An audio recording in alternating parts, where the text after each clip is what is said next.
Pembacaan Injil kita terima dari Injil Lukas pasal 1 ayat 39 sampai dengan 45. Lukas pasal 1 ayat 39 sampai dengan 45. Judul dalam perikop kita Maria dan Elizabeth. Demikian sabda Tuhan. Beberapa waktu kemudian berangkatlah Maria dan langsung berjalan ke pegunungan menuju sebuah kota di Yehuda. Di situ ia masuk ke rumah Zakaria dan memberi salam kepada Elizabeth. Dan ketika Elizabeth mendengar salam Maria, melonjaklah anak yang di dalam rahimnya, dan Elizabeth pun penuh dengan Roh Kudus. Lalu berseru dengan suara nyaring, "Diberkatilah engkau di antara semua perempuan, dan diberkatilah buah rahimmu. Siapakah aku ini sampai ibu Tuhanku datang mengunjungi aku? Sebab sesungguhnya ketika salammu sampai kepada telingaku, anak yang di dalam rahimku melonjak kegirangan. Dan berbahagialah ia yang telah percaya, sebab apa yang dikatakan kepadanya dari Tuhan akan terlaksana." Demikian Injil Yesus Kristus. Yang berbahagia ialah mereka yang mendengarkan firman Tuhan dan yang memeliharanya serta melakukannya dengan setia dalam kehidupan sehari-hari. Haleluya. Amin. Saya ucapkan selamat pagi Bapak Ibu dan saudara semuanya. Shalom. Apakah lebih semangat hari ini? Apakah lebih semangat hari ini? Kenapa? Mengapa? Jawabannya ya sudah dapat parcel, tabungan sudah dipegang di tangan. Semakin dekat perayaan Natal tuh ya, biasanya semakin lebih semangat. Pasar juga sudah menjadi lebih rame.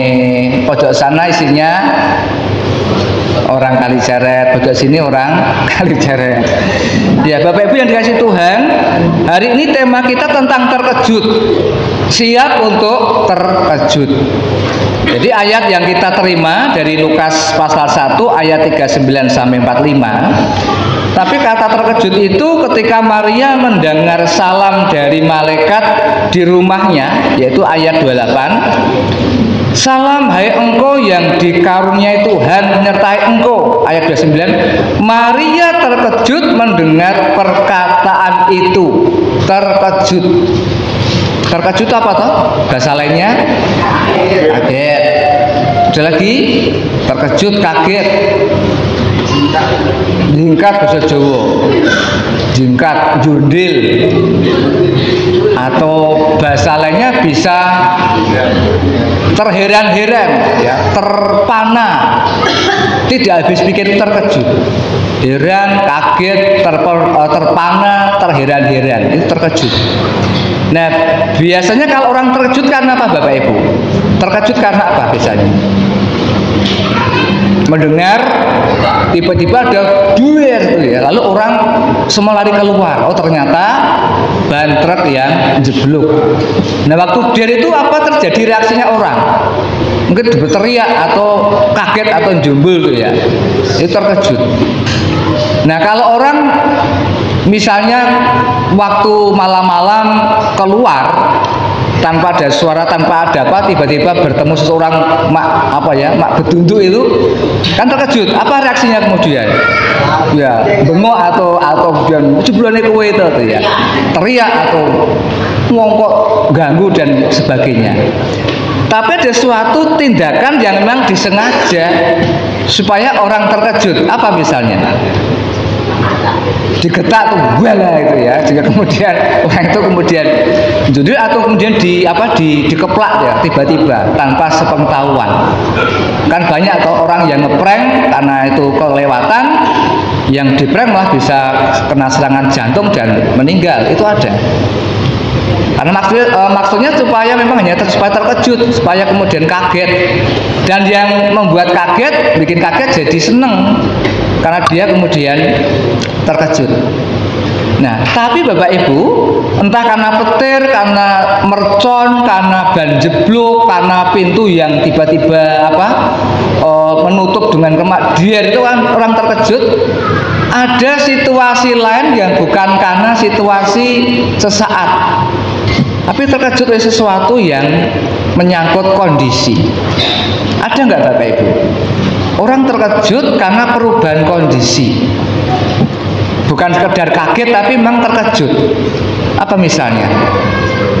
Maaf ya, mungkin selama kecil, selama hidup itu orang itu sudah terbiasa kepomo, semua serba ada, semua serba gampang, tinggal minta tanpa rekoso.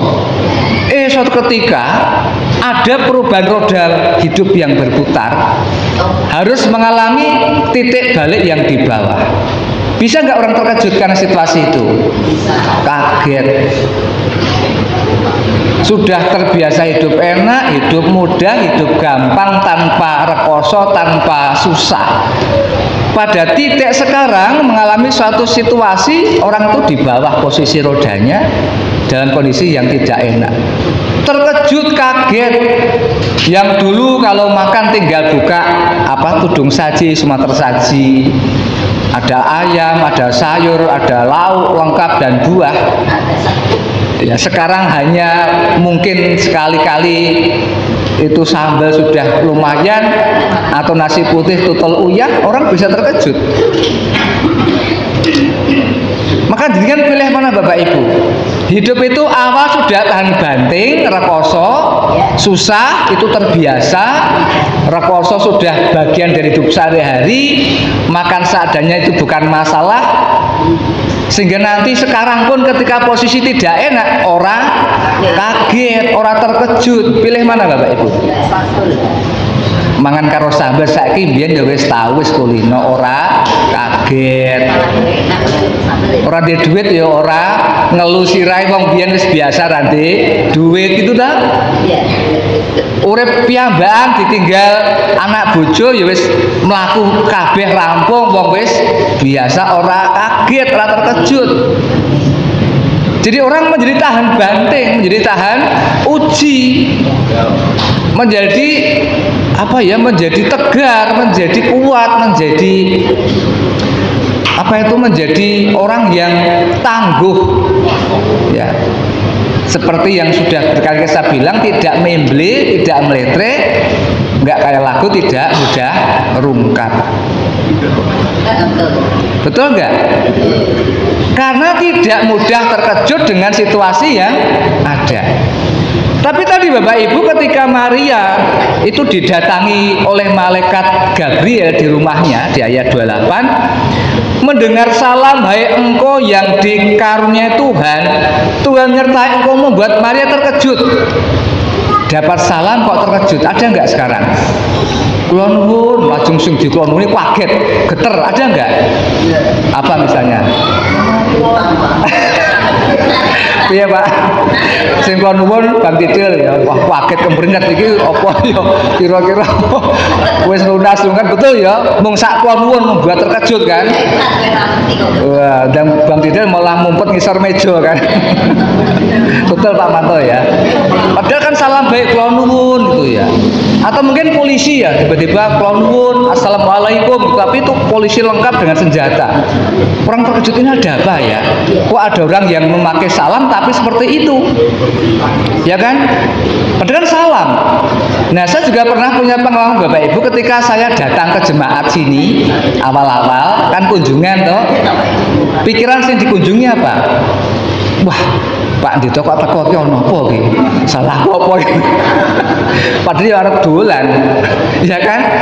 Kan seperti itu. Assalamualaikum. Nah, mungkin kalau beda yang teko assalamualaikum itu nggo tas, jinjing berkat, itu kan tidak terkejut tapi senang. Jadi Maria pun terkejut mendengar salam. Kenapa? Ya dia bingung. Wong salamnya itu bukan salam biasa, karena Roh Kudus engkau akan mengandung. Dan salam itu diberikan kepada Maria yang masih perawan. Kan bingung. Nah, beda kalau orang itu nganten anyar sudah menikah 1 tahun, itu ada malaikat datang, salam engkau yang diberkati Tuhan, engkau akan mengandung, itu kan mungkin berita sukacita, nggak terkejut. Tapi ini Maria memang lega, dia perawan sedang bertunangan dan mendapat kabar yang seperti itu. Dia membayangkan ini sesuatu yang tidak mudah. Coba Bapak Ibu saya tanya, andai kata nih yang cowok-cowok ini di pacar kok ngerti-ngerti kayak Maria itu dikapake. Ayo cowok-cowok di pacar kayak Maria ngerti-ngerti ngono kapake. Lalu pikirannya apa yang terjadi? Pikirannya siapa ya? Mas Hari, siapa Mas Bayu? Kowe di pacar Maria kok ngono wis meteng. Kowe di pikiran piye, Mas? Was kok ngendi ki oleh? Ya kan? Ya kan viral. Dirembuk karo wong tua ora langsung mungkin mulai sekarang juga kita putus kan. Jadi betapa berat konsekuensi moral, konsekuensi etis. Tapi sebaliknya Bapak Ibu, misalnya maaf ya, yang perempuan-perempuan masih perawan masih lega. Tiba-tiba kamu itu diberitahu Roh Kudus oleh malaikat bahwa kamu akan mengandung. Terima enggak itu? Karya itu. Coba. Terus yang duwe ibu, kira-kira anake dingonoke karo malaikat oleh ora? Ngomong kutu dong wayahe. Ya kan? Bukan perkara yang mudah. Maka kalau Maria itu terkejut, itu sesuatu yang sangat wajar. Dan terkejutnya itu terkejut karena ketakutan.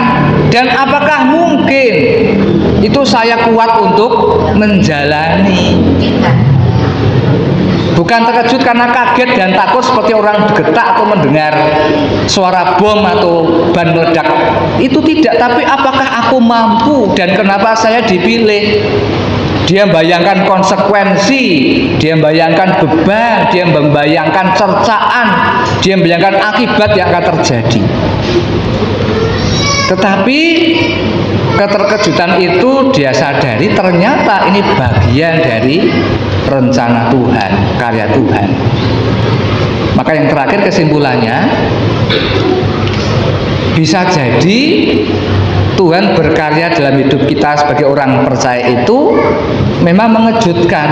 Dalam arti tadi, artinya kan terkejut kan apa? Mengherankan, tidak masuk akal, itu mustahil terjadi kan? Saya ulangi, Tuhan itu bisa berkarya lewat hidup kita, mengejutkan peristiwanya atau karyanya. Coba Bapak Ibu pernah berefleksi enggak sampai akhir tahun ini? Ingatase saya, ingatase aku, ya terbatas, ya ekonomi, ya terbatas macam-macam kemampuan. Tapi ternyata dihitung, kok iso rampung ya? Iki ya rampung, bagian iki ya rampung, nyokolake anak ya rampung, di kepinginan itu ya rampung. Itu kan bukankah mengejutkan itu? Bukankah mengherankan itu karya Tuhan? Lebih-lebih ketika dia akan menyelamatkan manusia lewat kehadiran Yesus Kristus. Dalam cerita kesaksian Injil Lukas tadi, ketika Maria sampai ke rumah Elisabet, melonjaklah anak yang di dalam rahimnya karena bersukacita. Dan setelah itu Elisabet berteriak dengan suara nyaring. Bisa nggak Bapak Ibu praktekkan bersuara nyaring? Itu bengok atau pelan? Bengok. Sak kuat-kuate. Dan itu kesaksian. Karena dia bilang, diberkatilah engkau di antara semua perempuan, dan diberkatilah buah rahimmu, dan seterusnya. Nah, kira-kira kalau Ibu Elisabet tiba-tiba berteriak seperti itu, kira-kira tetangganya mendengar tidak? Pasti mendengar. Oh, ini ono apa kok bengok-bengok? Ya kan? Wong pada satu sore hujan-hujan, kemudian tiba-tiba reda. Misalnya ada tetangga jenengan yang bengok tulung atau tiba-tiba nangis itu, kan jenengan langsung berpikir ono apa ya, gitu kan? Apalagi berteriak-teriak gaduh seperti di TikTok itu, tanggane ono sing padu dienguk-enguk ngono lah. Bar kuwi duncali manci apa duncali apa gitu. Karena kan dia kepo, pasti itu membuat penasaran karena dia berteriak-teriak.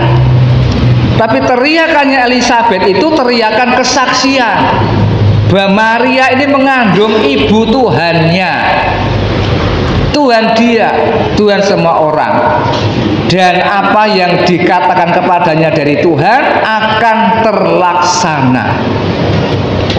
Jadi keterkejutan dia itu terkejut membuat dia bersaksi dan memuliakan nama Tuhan. Maka kalau dalam renungan atau tema kita tadi, nah siapakah kita dikejutkan dengan karya-karya ilahi? Ya, mari kita berserah saja. Tidak ada sesuatu yang mustahil terjadi dalam hidup kita. Termasuk Allah berkarya hadir dalam diri Yesus Kristus lewat Natal itu peristiwa yang besar yang buat orang terheran-heran dan bersukacita. Maka mari kita terima kehadiran Tuhan dengan kesungguhan hati. Kiranya Tuhan memberkati kita. Amin.